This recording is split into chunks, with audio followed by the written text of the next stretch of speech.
Hey there! Good morning, afternoon, evening, and welcome back to the Genshin Impact character review series. Today, we are taking a look at Yunjin, a Geo Polearm support who is adept at buffing up the normal attack damage of your party members using her defense. She is very unique, there's no other character like her, and yes, she fulfills that role pretty well, I must say. I would also like to mention that I would have liked her to be introduced with Ayato, because when she was introduced with Shenhe, understandable because of, it was the Lantern, right, and they wanted a nice Liyue character to be in the banners, but, we were in the track of very specialized supports, because we had someone like Thoma, who, Thoma isn't useful anyways, but with someone like Goro, who was very specialized for Ito, and then you come in with Yunjin, and at the time only Yoimiya could really use her, so, she really felt like that specialized support for Yoimiya. But now with Ayato, who can also very much use her, it's a much better, she feels much better as a general normal attack damage support, instead of more focused on Yoimiya herself. And I would easily guess that as time goes by, we will see more characters being able to use Yunjin. So she seems like a pretty good support to have. So let's move on with her kit. It's pretty simple actually. So let's quickly go over it. Attacks are pretty much nothing significant. They have nice animations as always, but you're not using them because Yunjin is never on the field. So yeah, a bit for the overworld, I guess, but pretty fine attacks, nothing significant. Let's immediately move on to her skill. So her skill is like a parrying counter skill, where Yunjin starts charging up. She has like 2 levels of the charge, and each of them deals, more damage than the other. But the big thing is that with her first Ascension talent, if you get hit during this pose, this counter pose, you will immediately unleash the second charge, no matter how much time you've been charging up the skill. And of course, this gives Yunjin a shield based on her max HP, but it's not actually needed to build a lot of HP on her. The multipliers are perfectly fine, and it doesn't matter if she takes a bit of damage through the skill. But yeah, she gets a bit of a shield in order to counter the hit that she's gonna get from an enemy, and then unleash the second charge multipliers.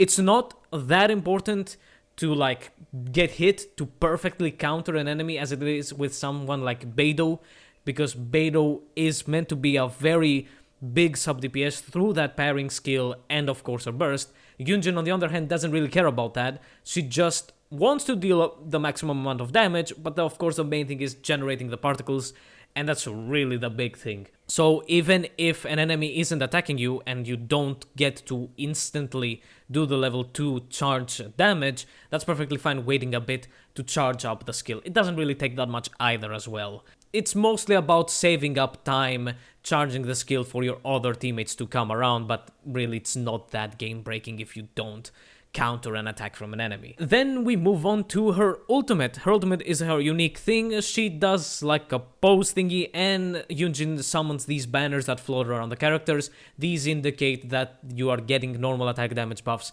from Yunjin. These have a duration and also a charge limit, although it's very, very high. So it's either until the buff ends, or it's either when you hit 30 enemies, and also depending on the amount of enemies you hit with one normal attack, it does count. It's not based on the amount of normal attacks that you do, it's based on the normal attacks that will hit opponents. But 30 is actually a lot, and both Ayato and Yoimiya will not eat up the buff through these counters, through this charge limit. It's 100% going to be a duration kind of thing, because both Ayato and Yoimiya just aren't out on the field to do enough normal attacks in order to again hit them. Maybe with Ayato, because he does have good AoE through his skill, and if you play something with Venti or Kazuha with good grouping skills, you might actually hit a lot of enemies through his slashes, so that might actually take down the stacks, the charges, but it's not that much of a problem. Yunjin did her job, and if 3 or 4 slices of Agato don't get the buff, that is perfectly fine. There's no problem there. So yeah, a pretty basic like kit. We have seen the parry through Beidou, and then the ultimate doesn't do anything much. There's a bit of a geo explosion at the start, and then the buff is what really matters. Thankfully, both her skill and the buff are based on def. So just building, of course, Yunjin with full-on def artifacts is the main thing, because you will both increase the damage from the buff and her own damage through the counter skill. As for artifacts, well, Husk is her best one, the Husk of Opulent Dreams, because it gives her geo damage and def while off the field, and Yunjin just appears for a split second, especially if you're good with the parry skill. Again, she appears for a split second, does her parry, uses her ultimate, and then she's gone, so she always has the maximum amount of def that she can have. The geo damage isn't that important, but the def is where it's at, of course. If you see that in your teams you're having a few, like, energy problems, you could run a 2 Husk and a 2 Emblem of Severed Fate to get a bit of energy recharge. That's not a bad idea. Husk is the big one to get as much def as possible, but again, if your teams don't have that many particles to perhaps share with Yunjin, because her skill, like, she doesn't generate a ton of particles, right? So if you see you have a bit of energy problems, then you could run an Emblem of Severed Fate set. Or, of course, if your def artifacts don't have energy recharge. You should, most of the time, run full def on Yunjin, def Circlet, def Goblet, and def Sand. Although you could at sometimes run an energy recharge Sands, especially if it does have a lot of def percent, but that is a very weapon specific thing. We'll see that when we get to the weapons. As for team compositions, Yunjin again mostly fits with a Yoimiya and an Ayato team.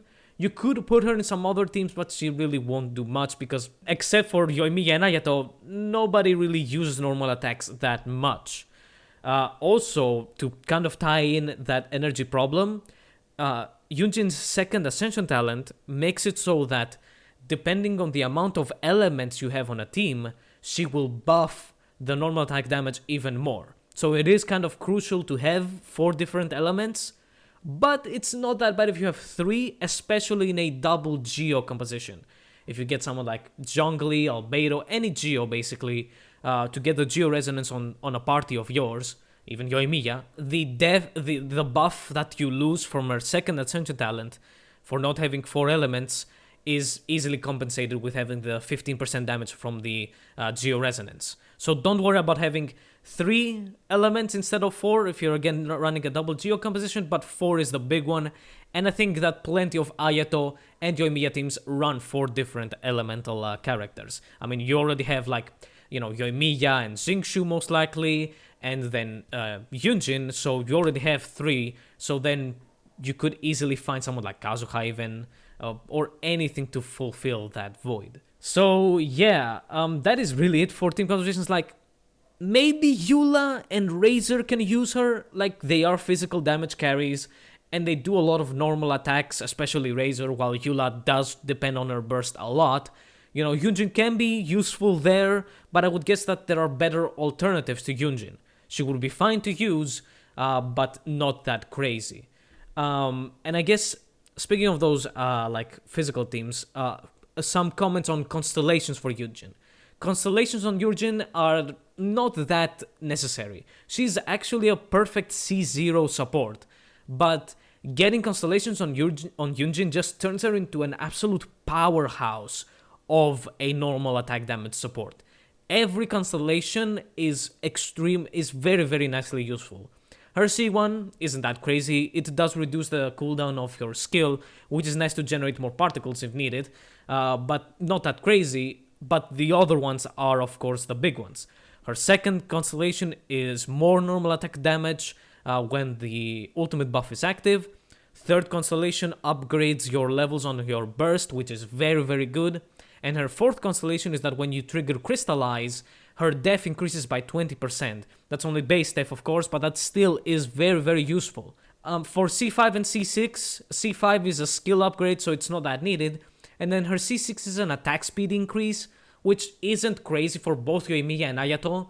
Like, just Yunjin's attack speed increase will give you, like, 1 more slice for Ayato and, like, a few arrows not even a few arrows, like I would guess 1 or 2 arrows with Yoimiya, so it's not that crazy to get her to C6. So C4 I would say is the big one, like to hunt it down, like for the banner that's out now for Venti and Ayato. If you want to go for constellations on Yunjin, go for at least C4. C6 is not necessary to really hunt down. But that's what I wanted to mention for the physical teams. Maybe the attack speed increase for Eula and Razor, who also has his own attack speed buffs, might be more useful there. It might end up having... you might get these physical characters doing more attacks, and that attack speed mattering more than with the Yoimiya Ayato teams. But again, I would guess that physical teams do have some other options, perhaps, to think of. I mean...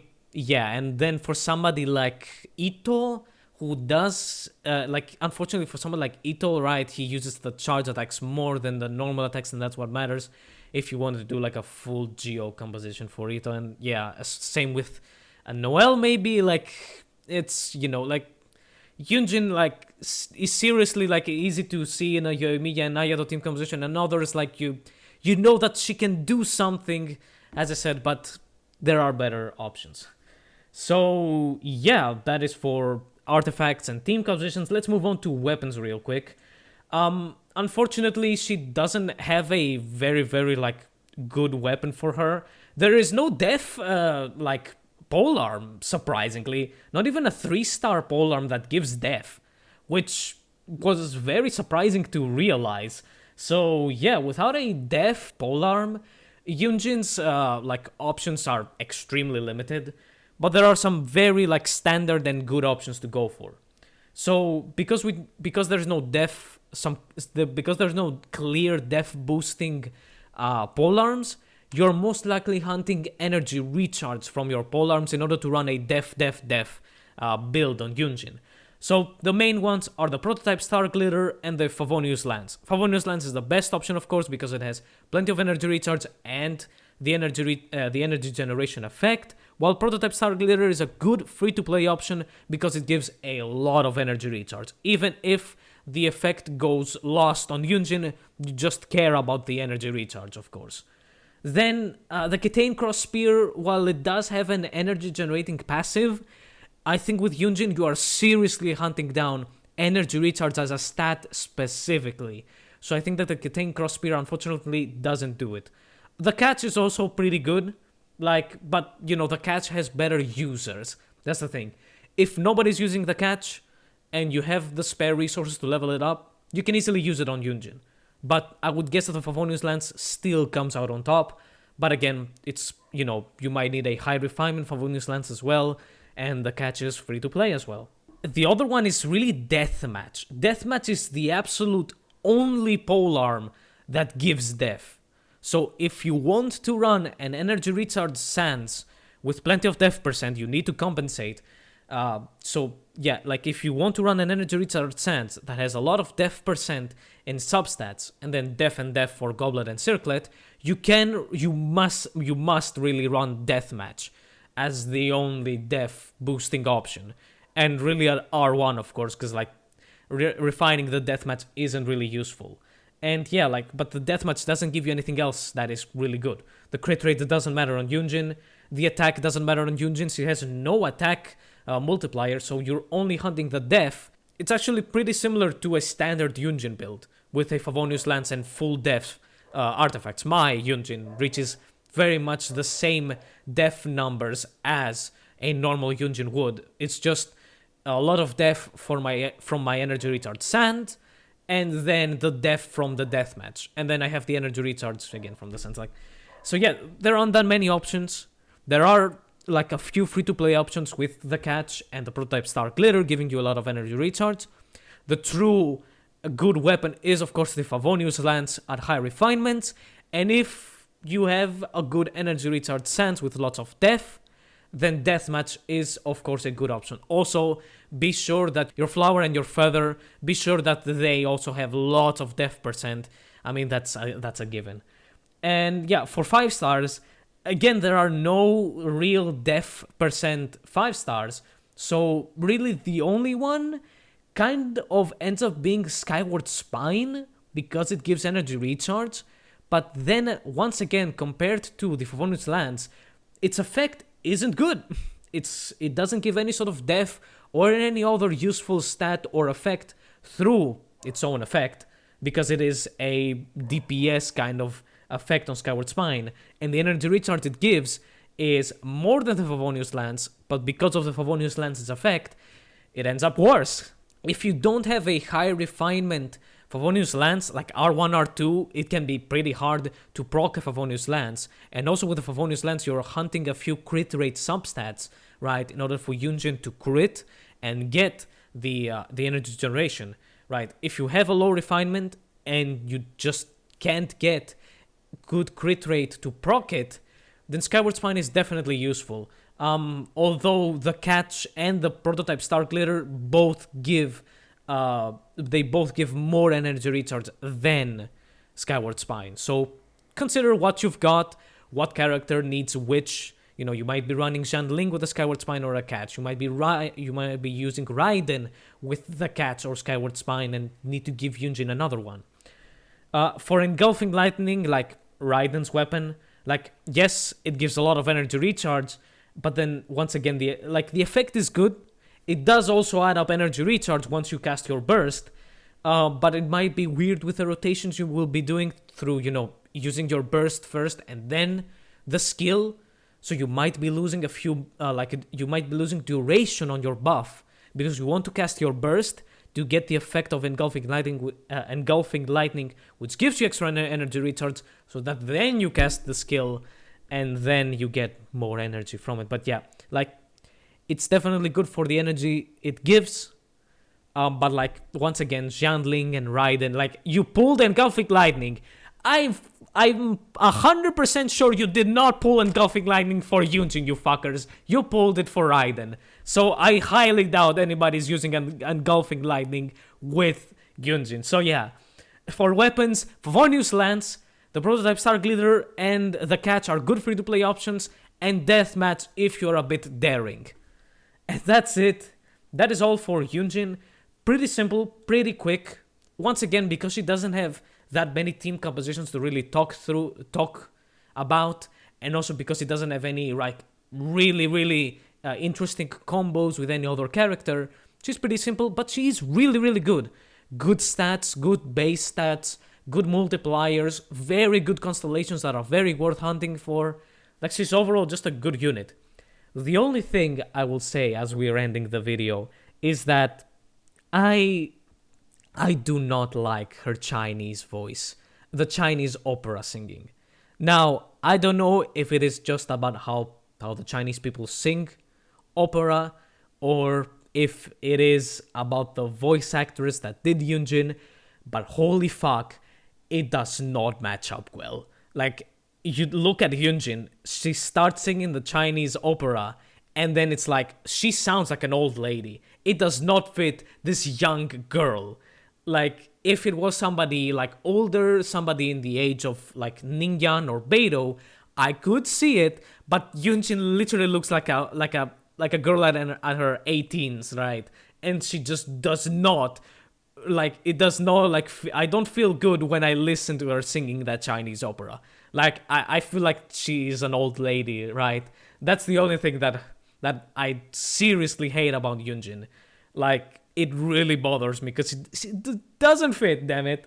And again, I don't know if it's about, you know, how Chinese opera is sung and why it just ends up sounding like that, or if it has to do with the voice actors they hired. I don't know, but like, again, it doesn't do it for me.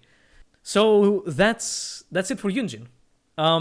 Next up is Ayato, but things have not been clear with Echoes of an Offering, and I have to say that until we get a response from miHoYo, maybe fixing Echoes of an Offering or anything, the Ayato review might have to wait, because holy fuck, is it a seriously weird issue what's happening now with Ayato and Echoes of an Offering. No joke, look it up. And even if you don't have Ayato or you're not interested in Ayato, like you're a Yoimiya main maybe, look up what's happening with Echoes of an Offering, and please try to pass the message on mihoyo. Just like they fixed Yaemiko, they seriously need to fix Echoes of an Offering. Seriously, do look up how Echoes of an Offering works, and you'll be like, oh wow, this needs to be changed immediately. So yeah, that's why the Agato review will have to wait. The Orodori Festival is upon us, and it's almost over. I didn't do a first day review because the first day didn't have anything, so we're gonna do a full review of the Orodori Festival once everything is out. So wait, you can wait for that. I'll see you in the next video. Goodbye.